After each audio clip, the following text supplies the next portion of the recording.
I am on the scene on southern Napa River, and I am on the historic Napa pipe manufacturing site. So this is a long abandoned, massive property that has a lot of activities in the past, extensive rail service, huge amounts of construction, tremendous number of buildings and specialty work. So I'm going to walk around here. I've got permission to come on, and we're also at an extremely low tide for the month, so just coming off of basically a zero tide. And so I'm going to do a little quick walk around. I've got just a few minutes to be here, so I'm going to try to make the most of the time. Let's have a look. So they've been doing extensive destruction of all the foundations. So here is part of their debris pile, and across the area they are doing preparation with all their equipment, and this is going to become a large development. It's been hung up in the city for about 15 years, and they are finally moving forward, and they're going to build a number of tract homes, and there's going to be a Costco here, and this is going to be a very expensive project. It's going to require a tremendous amount of improvements to the infrastructure. So there's not a lot of roads into this area, and they're already overtaxed and in bad shape, so it'll be interesting to see what they come up with. So these are some of the docking for barges. The story is that when Treasure Island in San Francisco Bay was being constructed for a expo, all of the materials that were used to build the island came out of these barges and made the trip along the Napa River in San Pablo Bay. And the location for all of this material is just on this ridge in the mine currently operated by Sire. And I've been on the mine, pretty interesting. So the story goes, and we're in the small community known as Rock Tram. And so they had developed some sort of an ingenious method to get a tremendous amount of materials onto barges, and that actually involved a over-the-highway tram system to deliver large gondolas of rock from the quarry to the barges to the trip to build an island. So quite amazing. So it is low tide. There's quite a bit to see, but I've noticed real quick, down here in this low tide, here is some of the covered older stonework. Covered with, looks like granite, plaster, spray on. Very common.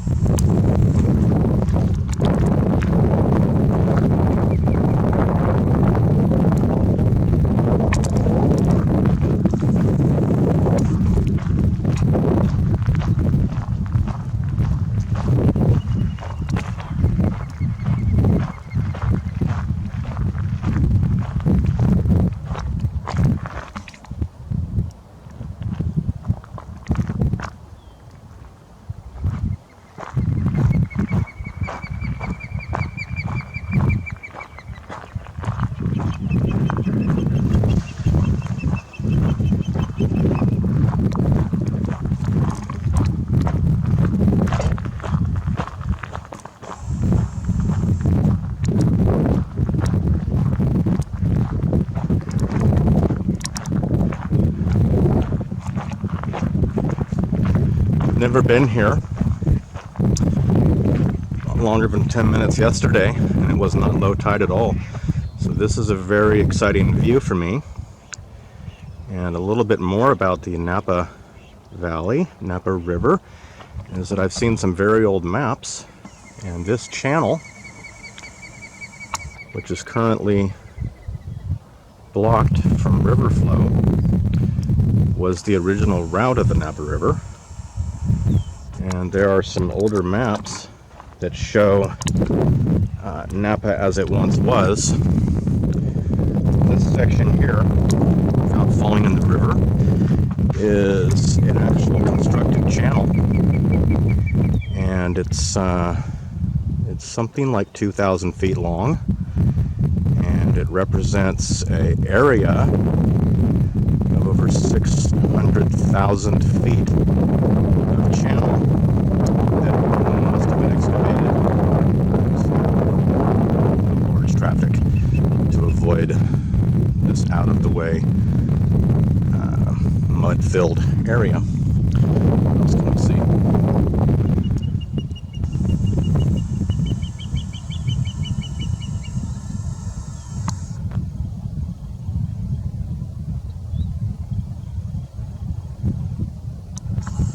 The one thing you'll notice anytime you're along a river or a shoreline and you see those rocks, just remember those were all mined and transported and set in place.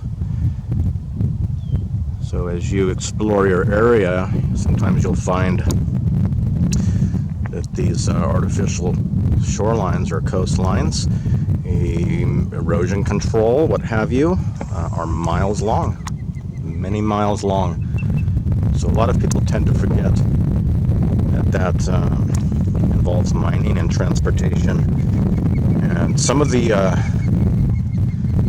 vehicles that were able to transport. Okay, this is questionable.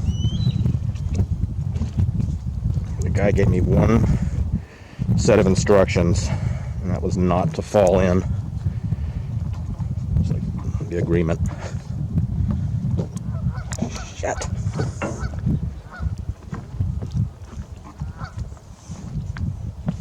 Okay. Survived. So some sort of a antique turbine. It's interesting at low tide. It's only for a few minutes you get some glimpses. Get the things you can normally never see. This crane is amazing.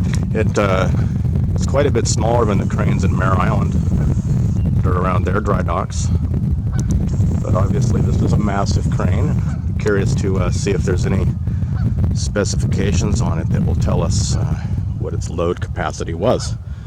So again, I'm at the Napa River, South Napa River, and here again there has been a lot of added gunite to a stone masonry wall.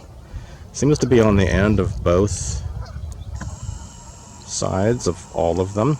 So these docks are 60 feet wide, and 3 out of the 4 of them are 300 feet long.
Pretty interesting. That's looks to be older construction. Obviously, even the concrete seems to be added to it. So there's a little stairway down there, and I'm pretty curious.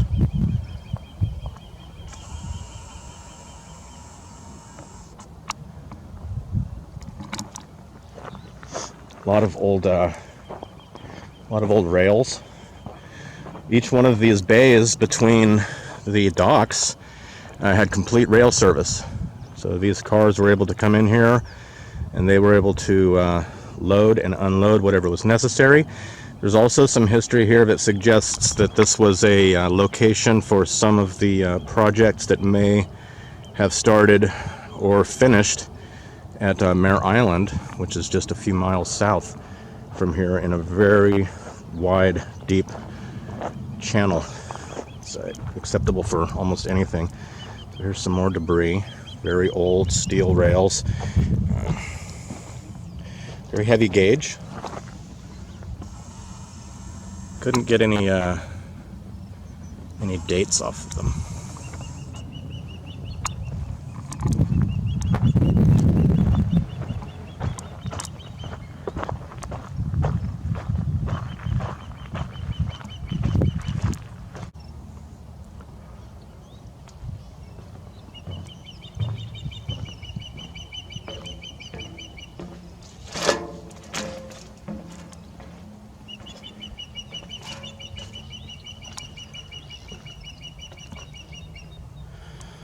These boulders are something else, and they're just spattered with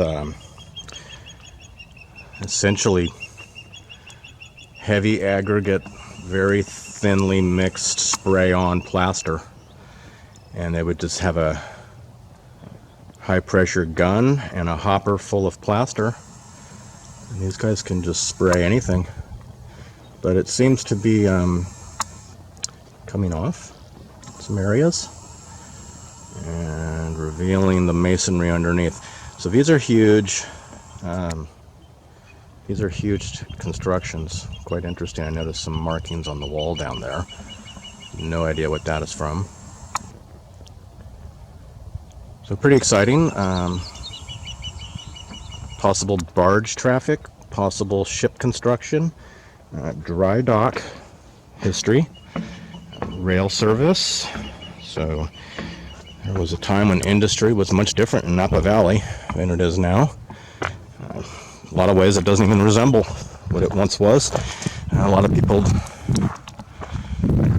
don't understand that there are now hundreds of wineries in Napa Valley, and there was a time when the main agricultural production was fruit, prunes, and various other crops. Beautiful climate here.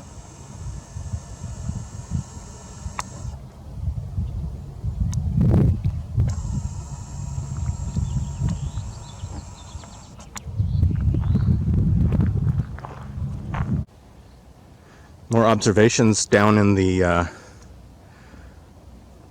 something. So there is indeed rock construction underneath the gunite. This asphalt here is not part of the original build. This is the similar concrete style that is the perimeter of each of the docks. There are semi-covered stairs in the asphalt that go up and down into the water on both sides. Weird. Then over here, as suspected, here is your stone construction. There's a lot of ants too, serious ants. You can see this material, which is basically very loosely aggregated concrete. So instead of large rocks in the mix, it's thin like plaster. Shotcrete or gunite. That's what's commonly seen in swimming pools. It's under here. It's just falling off.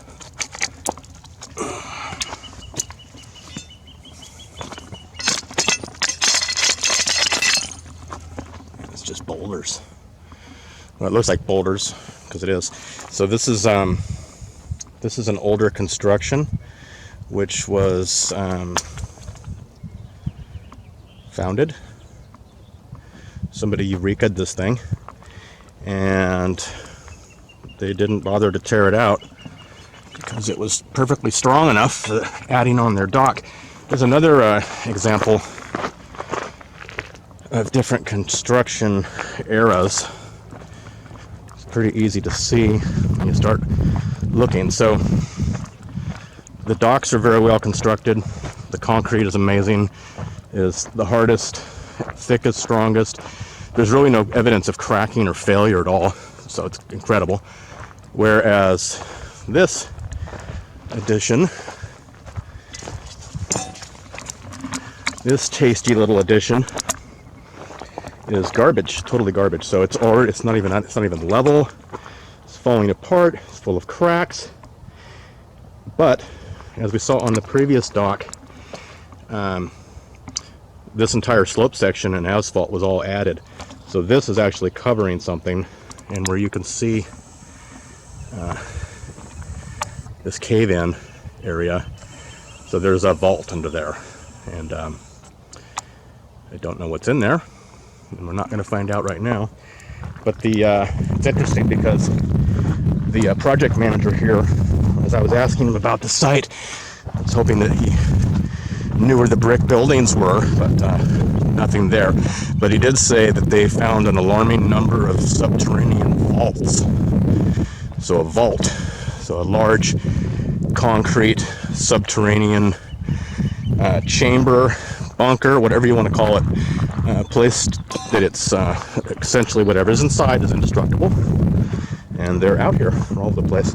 He didn't know if there was any tunnels connecting them. I suspect there are.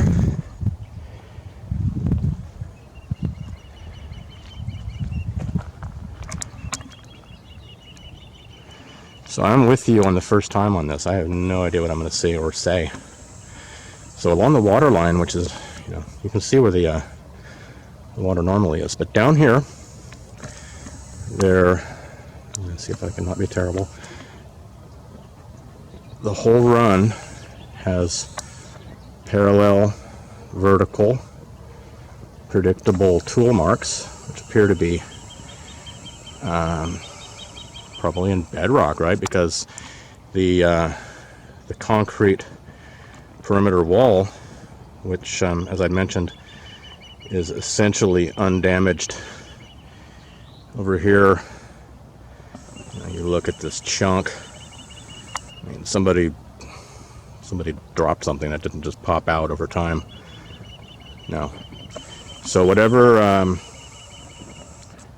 whatever is underneath the concrete perimeter on all of these, I'm on the longest of the four. This concrete is on top of better construction. Bedrock. Look over here.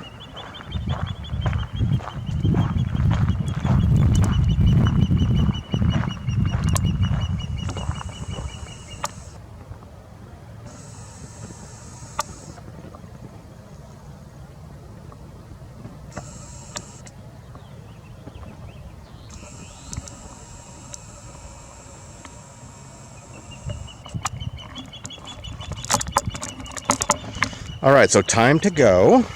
So Napa, South Napa at the river. So this whole area has essentially been scraped clean. All of the concrete and asphalt is going away. They're going to be building a number of things here. But the interesting part, as part of the deal, was they needed to leave the iron ruins intact as some sort of a historical feature, some sort of an attraction. So these will still be here. So this will be a heavily populated area, and there may be more opportunities for looking. Wouldn't it be amazing to be in a wetsuit and go looking through the sludge? What's down there is the floor of these docks, made of the same massive granite slabs on the floor of Dry Dock 1 in Mare Island. Why wouldn't it be? They already excavated a 2,000 foot long channel, so that should be no problem. No problem at all.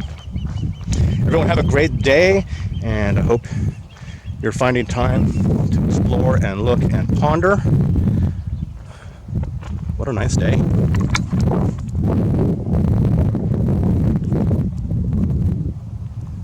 Oh, we got just one more little bonus from here.